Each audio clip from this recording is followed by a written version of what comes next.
Good morning. Thank you for joining me for another 5 good minutes. I'm Barry Bryson, and we're beginning our study of Matthew's Gospel, and we're taking 3 sessions to introduce the Gospel of Matthew, and this is the second of those sessions.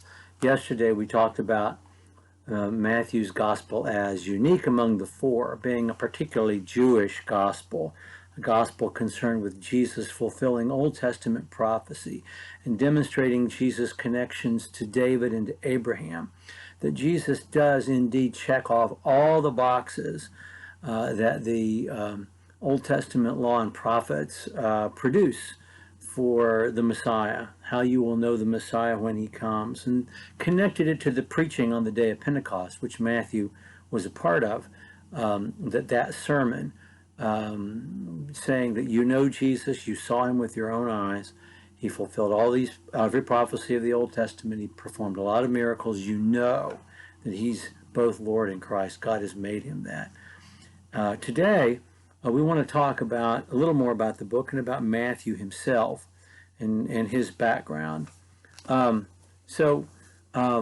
Matthew's Gospel was written probably in the 50s or 60s AD, probably before, I think certainly before the destruction of Jerusalem.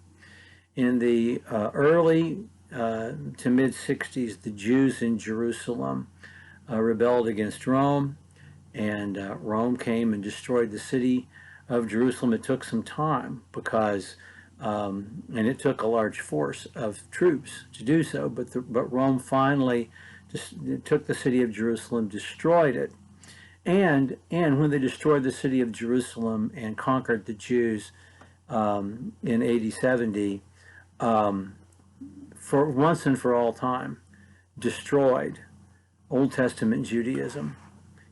No one for 2,000 years has been able to practice Mosaic Judaism. No one has. There's no priesthood, there's no temple, there are no sacrifices. Those are not being done because God destroyed it.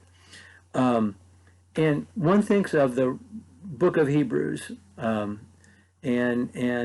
we just studied Paul's associates, and you know that if I have an opinion on the author of Hebrews, I think it's probably, if it's anybody we know, it's probably Apollos. So I'm going to say Apollos. When Apollos was writing the book of Hebrews to these Jewish Christians who come from a Jewish background, and pleading with them to understand that what they had in Christ is much more valuable than their Mosaic observances, the clock was ticking.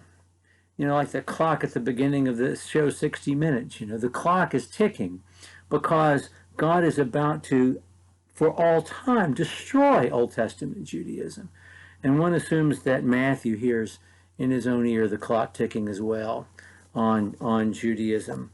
And so he takes about for himself the task of establishing in the minds of these Christians and Jews, perhaps in the aftermath of the destruction of Jerusalem, who might be willing to listen to the gospel, to establish for them as well that Jesus is indeed the Messiah.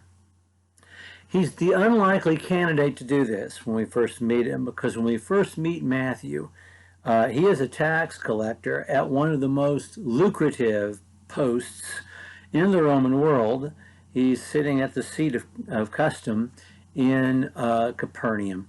Capernaum is a crossroads of trade between Egypt to the south and the Mediterranean world, the European Mediterranean world to the east, and Persia and India to the west.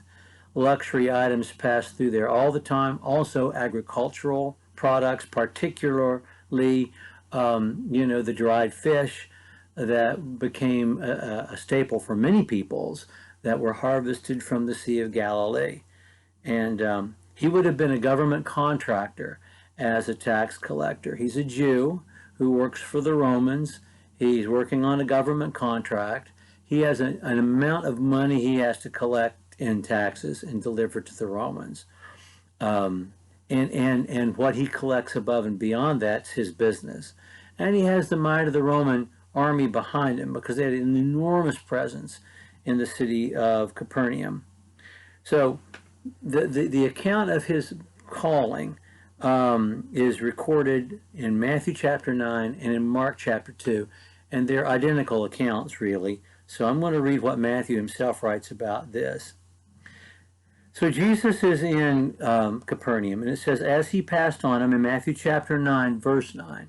As he passed on from there, he saw a man called Matthew sitting in the tax office, and he said to him, follow me. And he rose and followed him. And it happened that as he was reclining at table in the house, this is Matthew's house, many tax gatherers and sinners came and joined Jesus and his disciples. And when the Pharisees saw it, they said to his disciples, why does your teacher eat with tax gatherers and sinners? But when he heard this, he said, it is not those who are healthy who need a physician, but those who are ill. Go and learn what this means. I desire mercy, compassion, and not sacrifice. Hosea chapter 6, verse 6, by the way.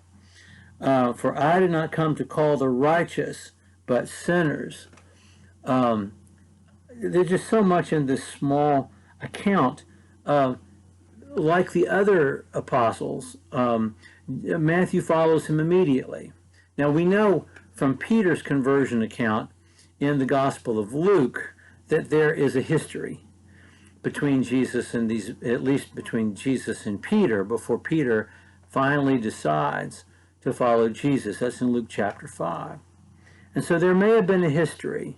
There may have been some familiarity between Jesus and Matthew before he said to follow him. But when he gave the call, follow me, he just got up and followed him and embraced him to the point that he threw a banquet and invited all of his connections.